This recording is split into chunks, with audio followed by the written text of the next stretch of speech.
Rahul MLA ആയതിനു ശേഷമാണ് ഇത്തരം പരാതികൾ വരുന്നത്. അല്ലെങ്കിൽ അയാൾ യൂത്ത് കോൺഗ്രസ് പ്രസിഡന്റ് ആയതിനു ശേഷമാണ് കോൺഗ്രസ് പാർട്ടിയുടെ ലീഡർഷിപ്പിന്റെ പ്രധാനപ്പെട്ട നേതൃത്വത്തിലേക്ക് കോൺഗ്രസിന്റെ സംസ്ഥാന അധ്യക്ഷനാക്കുമ്പോൾ ഷഹനാസ് പറഞ്ഞില്ലേ കുഴപ്പമാണേ ആക്കല്ലേ ഇയാളെ എന്നപ്പോ പുച്ഛിച്ചു എന്നാണ് ഇന്ന് ഷാഫി പറഞ്ഞത്. ഷാഫി പ്രതികരിച്ചു. ഷാഫിയോട് ഇന്ന് ചോദിച്ചു, ഇതിനെക്കുറിച്ച് ചോദിക്കുമ്പോൾ ഷാഫി വഴുക്കി മറുപടി പറഞ്ഞില്ല.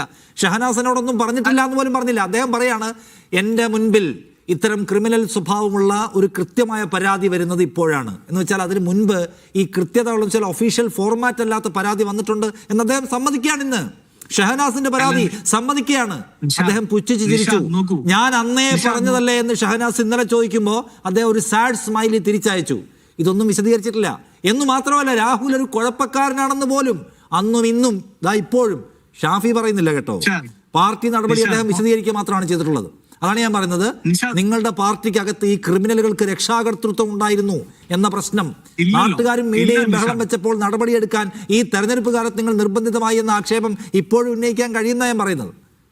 നിഷാദ്, ഈ പരാതി വരുന്ന യൂത്ത് കോൺഗ്രസ് പ്രസിഡന്റ് സ്ഥാനത്തേക്ക് വരുമ്പോഴാണ് കേട്ടോ. അതിന് മുമ്പ് യൂത്ത് കോൺഗ്രസിന്റെ സംസ്ഥാന ജനറൽ സെക്രട്ടറി ആയിരുന്നു, NSUവിന്റെ ദേശീയ ഭാരവാഹിയായിരുന്നു. ഈ പദവികളിലെല്ലാം കൂടെ കടന്നു വന്ന ആളാണ് രാഹുൽ. ആ സമയത്തൊന്നും ഇത്തരത്തിലുള്ള പരാതി കോൺഗ്രസ് ലീഡർഷിപ്പിന്റെ ഫ്രണ്ടിൽ ഉണ്ടായിരുന്നില്ല. പക്ഷേ ഇപ്പൊ അങ്ങ് പറയുന്ന പോലെ ഷാഫി പറമ്പിൽ നിന്ന് വ്യക്തിപരമായി ഇപ്പൊ കോൺഗ്രസിനുള്ളിലെ പൊളിറ്റിക്സ് ഒക്കെ അങ്ങേക്ക് അറിയാമല്ലോ. അങ്ങോട്ടും ഇങ്ങോട്ടും ചില പ്രശ്നങ്ങളൊക്കെ ഉണ്ടെങ്കിൽ പലരും അതും ഇതൊക്കെ ലീഡർഷിപ്പിന്റെ മുമ്പിൽ എത്തിക്കാറുണ്ട്. അല്ലാതെ വളരെ കൃത്യമായ വളരെ പോയിന്റഡ് ഔട്ടായ ഒരു പരാതി കോൺഗ്രസ് ലീഡർഷിപ്പിന് കിട്ടുന്നത് അടുത്തിടയ്ക്കാണ്. അന്നാണ് അയാളെ ആദ്യമായി പാർട്ടി സസ്പെൻഡ് ചെയ്യുന്നത്. ഇന്നിതാ ഈ രാജ്യത്തെ നിയമ സംവിധാനം അത് സെഷൻസ് കോടതി ആണെങ്കിൽ പോലും അദ്ദേഹത്തിന്റെ ജാമ്യമാണ് തള്ളിയത്. ആ ജാമ്യം തള്ളിക്കൊണ്ട് സെഷൻസ് കോടതി പറയുകയാണ് പ്രഥമ ദൃഷ്ട്യാ ഈ കുറ്റം നിലനിൽക്കാൻ സാധ്യതയുണ്ട് എന്ന് പറഞ്ഞതിന്റെ ആദ്യ മണിക്കൂറിൽ ആദ്യ നിമിഷത്തിൽ അയാളെ പുറത്താക്കാനാണ് ഈ പാർട്ടി തീരുമാനിച്ചത്.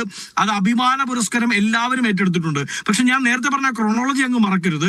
അതായത് ഏറ്റവും പ്രധാനപ്പെട്ട സ്ത്രീ പീഡകനാണ് എന്ന് കോടതി കണ്ടെത്തി ഡിവോഴ്സ് കൊടുത്തതിന് ശേഷമാണ് മുകേഷിനെ ഇവർ ആനയിച്ച് മത്സരിപ്പിച്ചത് അടക്കമുള്ളത്. ഇനി അദ്ദേഹം വീക്ഷണത്തിന്റെ കാര്യം പറഞ്ഞു, അതിനുകൂടി ഉത്തരം പറയാം. വീക്ഷണത്തിന്റെ കാര്യത്തിൽ വീക്ഷണം കോൺഗ്രസിന്റെ മുഖപത്രമാണ്. ഇപ്പൊ ശ്രീകുമാർ സാറിന്റെ അകത്തുണ്ട്, അദ്ദേഹം ഉത്തരം പറയും. എങ്കിൽ പോലും കോൺഗ്രസിന്റെ മുഖപത്രമാണെങ്കിലും കോൺഗ്രസ് കംപ്ലീറ്റ്ലി ഡ്രിവൺ അല്ല ആ പത്രം. പക്ഷേ ആ പത്രത്തിൽ അങ്ങനെ ഒരു ലേഖനം വന്നതിന്റെ പിറ്റേന്ന് PCC അധ്യക്ഷൻ, ഈ പാർട്ടിയുടെ PCC അധ്യക്ഷൻ, ഈ പാർട്ടിയുടെ CLP ലീഡർ ബഹുമാനപ്പെട്ട പ്രതിപക്ഷ നേതാവ് ശ്രീ VD സതീശൻ, KC വേണുഗോപാൽ അടക്കം ഈ പാർട്ടിയുടെ പ്രധാനപ്പെട്ടവരെല്ലാം അതിനെ തള്ളി പറഞ്ഞു. എന്നാൽ ആന്തൂർ സാജൻ മരിച്ചതിന്റെ പിറ്റേ ദിവസം സാജന്റെ ഭാര്യയുടെ അവിഹിതമാണ് ആത്മഹത്യയിലേക്ക് നയിച്ചത് എന്നെഴുതിയ ദേശാഭിമാനിയെ ന്യായീകരിക്കുന്ന സംസ്ഥാന സെക്രട്ടറിയെ നമ്മൾ കണ്ടതാണ് കേട്ടോ.